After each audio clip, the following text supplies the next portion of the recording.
ইউনূস তারেক যৌথ বিবৃতিতে জামাতের আপত্তি, এনএসএন রিপোর্ট।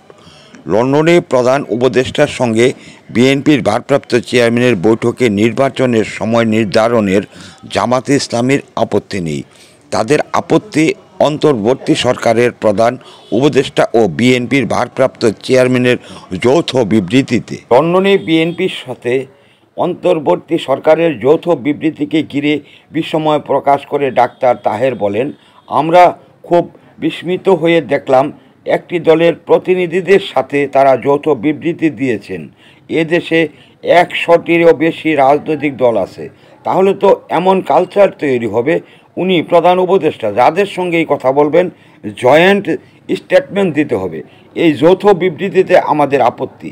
এতে অনেক রাজনৈতিক দলই বিব্রত হয়েছেন।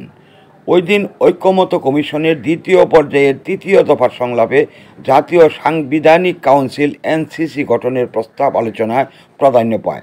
জামাতে ইসলামী এই প্রস্তাবকে সমর্থন করলেও রাষ্ট্রপতি ও প্রধান বিচারপতিকে এনসিসির বাইরে রাখার পরামর্শ দেয়।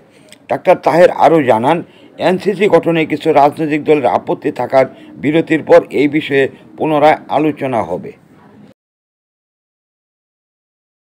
লন্ডনে বিএনপির সাথে অন্তর্বর্তী সরকারের যৌথ বিবৃতিকে ঘিরে বিস্ময় প্রকাশ করে ডাক্তার তাহের বলেন, আমরা খুব বিস্মিত হয়ে দেখলাম একটি দলের প্রতিনিধিদের সাথে তারা যৌথ বিবৃতি দিয়েছেন।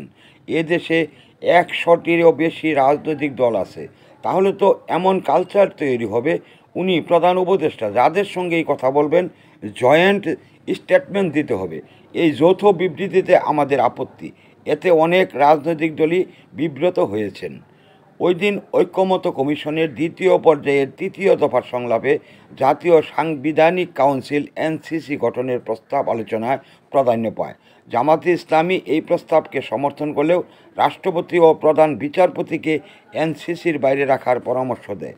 ডাক্তার তাহের আরও জানান, এনসিসি গঠনে কিছু রাজনৈতিক দলের আপত্তি থাকার বিরতির পর এই বিষয়ে পুনরায় আলোচনা হবে।